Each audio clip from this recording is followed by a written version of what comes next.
तो hello guys, ये video है रिगार्डिंग मैप सेंसर और मैप सेंसर टाटा पंच में या और टाटा गाड़ियों में भी पेट्रोल की। तो मैंने अपनी पिछली वीडियो में आपको सारे इंजन सेंसर्स के नाम बताए थे, उसमें से ये वाला एक मैप सेंसर था। उसके बाद भी मेरे फ्रेंड्स ने, आप लोगों ने क्वेरी करी कि इस गाड़ी में मैप सेंसर का है। तो पहले तो मुझे लगा कि ये क्यों पूछ रहे हैं, बिकॉज़ गाड़ी में मैप सेंसर तो है नहीं। बट देन मैंने रियलाइज़ किया कि कुछ एक्सपर्ट्स ने बोला है कि माइलेज इंक्रीज़ करने के लिए मैप सेंसर ऑक्सीजन सेंसर्स को रेगुलर क्लीन करना है, इससे माइलेज बढ़ता है। तो इसके लिए ये डाउट आई थिंक आपका आया कि मैप सेंसर कहाँ है, अगर उसको भी क्लीन करना है तो गाइज़ ये वीडियो उसी के बारे में है। तो पहले तो ये जानेंगे कि मैप सेंसर होता क्या है।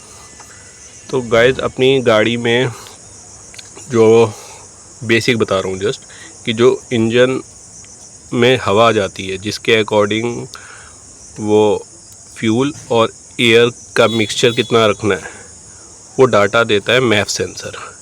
तो मैप सेंसर जनरली कहाँ लगा होता है? आपका थ्रोटल और एयर फिल्टर के यहाँ कहीं बीच में। बट अपनी टाटा पंच में यहाँ कोई सेंसर नहीं है। अब सेकंड क्वेश्चन अगर आएगा तो एक चीज़ क्लियर हो गई, टाटा पंच में मैप सेंसर नहीं है। अब मैप सेंसर नहीं है तो फिर हमारा टाटा पंच या बाकी पेट्रोल गाड़ियों में कैसे सेंस करते हैं कि कितना हवा अंदर जा रही है और उसके अकॉर्डिंग कितना फ्यूल मिक्सचर चाहिए रहेगा? तो गाइस इसका जवाब है, ये अपने टाटा पंच में आप कह सकते हो कि कॉस्ट रिडक्शन कह लो कि न्यू टेक्नोलॉजी कह लो। अपनी जो टाटा पंच है उसमें यहाँ एक मैप सेंसर दिया है। तो यह सिर्फ मैप सेंसर नहीं है, ये map sensor plus temperature sensor भी है। आपको अगर मैं दिखाऊं, मेरे पास एक सेंसर पड़ा है सेम, ये यहाँ पे जो है ये टेम्परेचर सेंसर है और इसके अंदर प्रेशर सेंसर है। तो this is map sensor plus temperature sensor.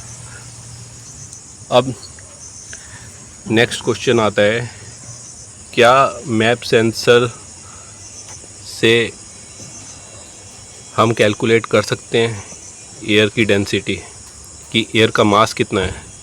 तो इसका क्वेश्चन है हाँ, हम मैप सेंसर की मदद से, उसके अंदर जो टेम्परेचर लगा है सेंसर, उसकी मदद से ECU को के साथ ये जो टेक्नोलॉजी आ गई है इसको बोलते हैं स्पीड डेंसिटी सिस्टम।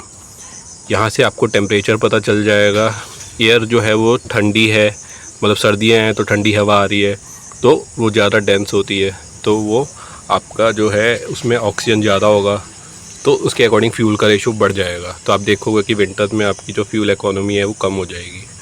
वही समर्स में आपकी एयर जो है वो डेंस कम होती है, टेम्परेचर बढ़ा हुआ होता है, ऑक्सीजन थोड़ा कम होता है, तो आपकी जो फ्यूल इकोनॉमी है बढ़ जाती है, क्योंकि फ्यूल रेशो कम मिक्स होता है। तो ये हो गया आपका map sensor plus temperature sensor.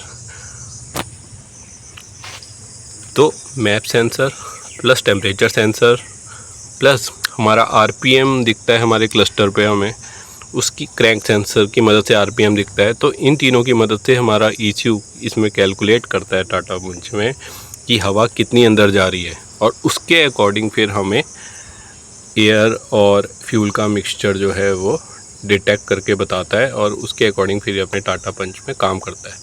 तो इसके लिए अब इसको आप कह सकते हो कि कॉस्ट रिडक्शन कह लो या टेक्नोलॉजी कह लो। बट हाँ, एक चीज़ है कि जिसमें एयर मास सेंसर रहता है उसमें एक्यूरेसी ज़्यादा अच्छी रहती है कंपेयर टू जिसमें मैप सेंसर के थ्रू एयर की हम मास फ्लो चेक करते हैं। तो ये map sensor, but as a cost reduction हमें एक सेंसर कम साफ़ करना पड़ता है।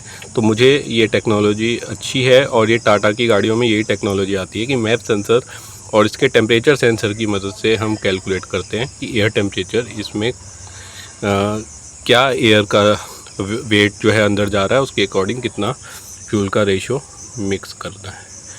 तो होप गाइस इस वीडियो में आपके डाउट्स क्लियर हुए होंगे।